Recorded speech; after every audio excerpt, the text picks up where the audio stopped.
Hi, I'm Chris from airwindows, and what I've got here for you is a update to an existing product.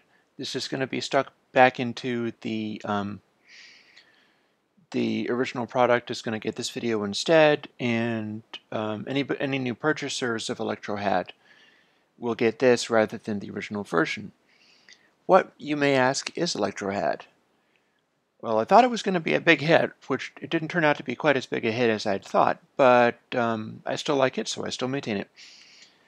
ElectroHat is a synthetic hi-hat, and what you can do with it is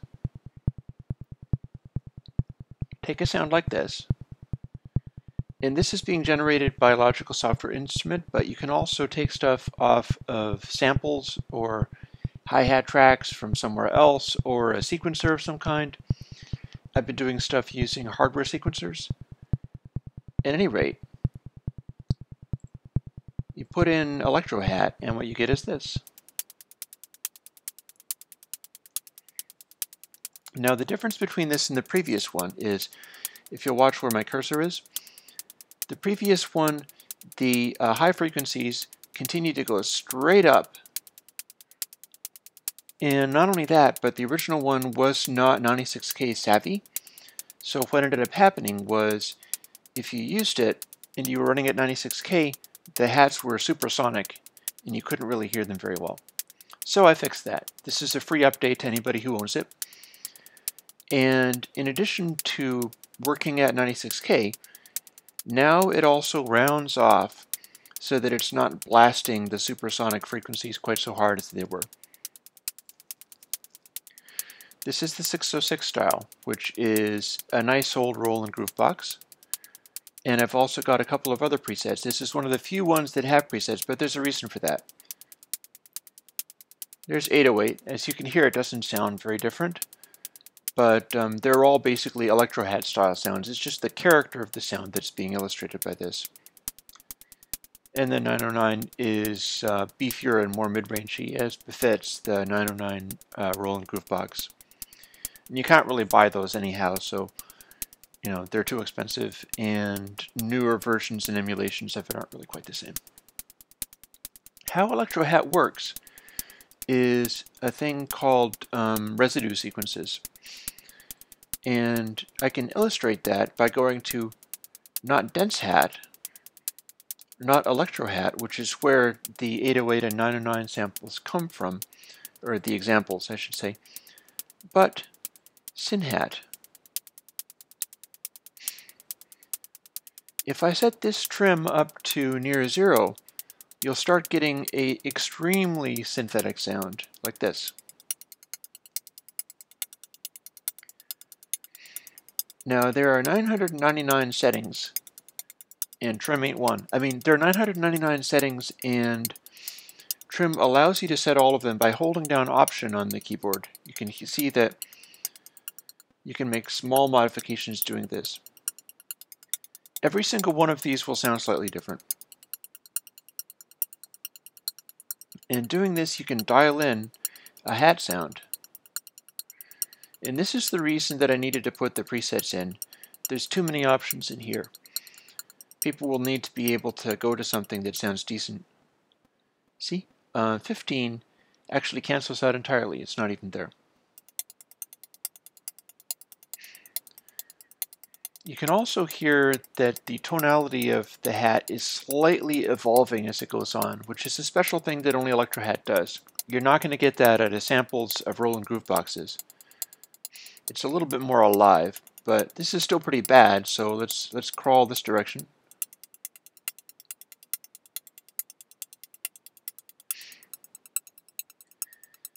Okay, that was interesting, but I think we're going to have to go farther. You can hear the tonality is steadily changing and going in a direction. That's one of the ways you can dial in particular sounds out of ElectroHat.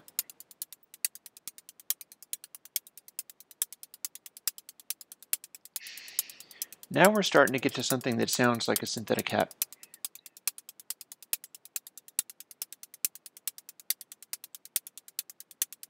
And we've got little effects like this. If you step one in either direction, you'll have a different sound. more mid-rangey, and maybe a little more high frequency.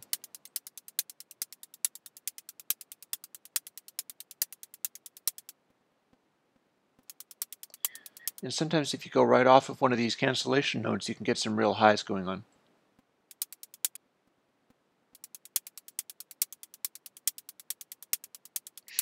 And more of an evolving sound.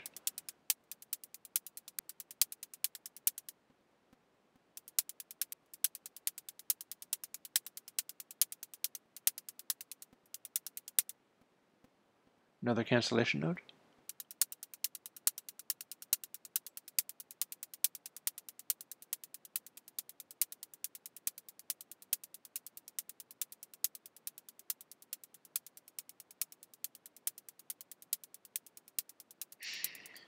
Here's some very high frequency sounding ones. And Electro and Dense also have a range of sounds available to this stuff. The algorithm is altered slightly so that it'll give more fullness. It processes a little bit differently. Here's ElectroHat. And you may also notice that with all these experiments, I've had Brighten on 1. What I can do is pull this back, and then it will be hitting with a little more low frequencies. I'll show you now.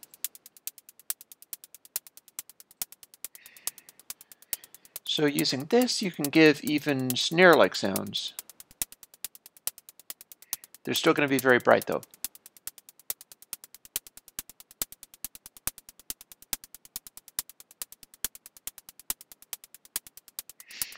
You could use that for a snare type sound, but it's still very quick, it's very bright, and it's very synthetic. ElectroHat was fun to do. I don't think there's anything else out there like it.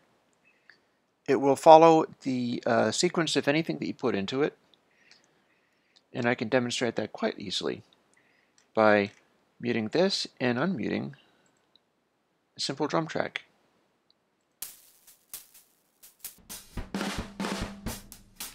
There's the drums, and this is what you get if you're turning it into ElectroHat, which is running in stereo in this situation, so you're getting a sort of bizarre stereo picture out of it. This also means you can do your hi-hats with tom-toms or with hand drums, any number of things. In fact, maybe I'll even take a moment.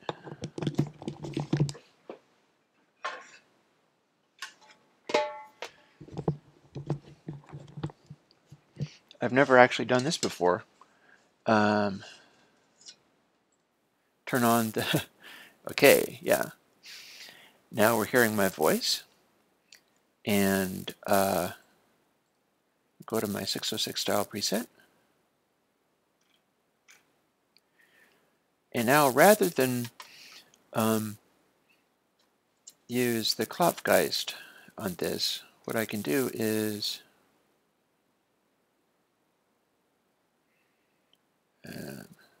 don't mind me.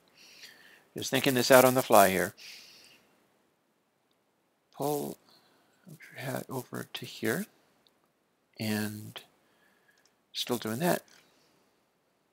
This is still muted. I've got drums.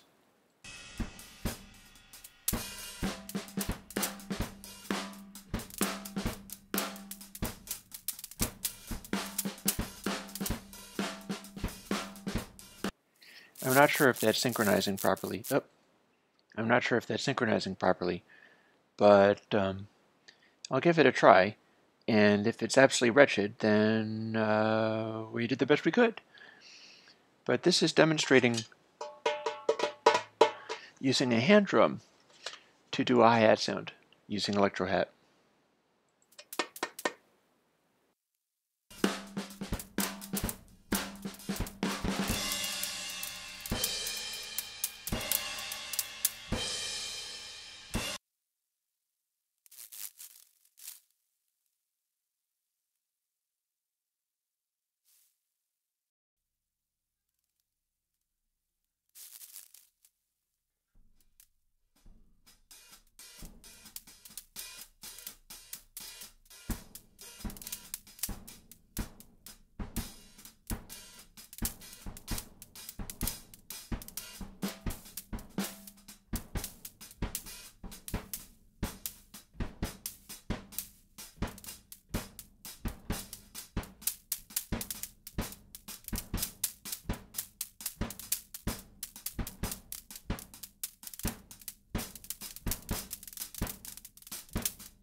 Now, that was, excuse me,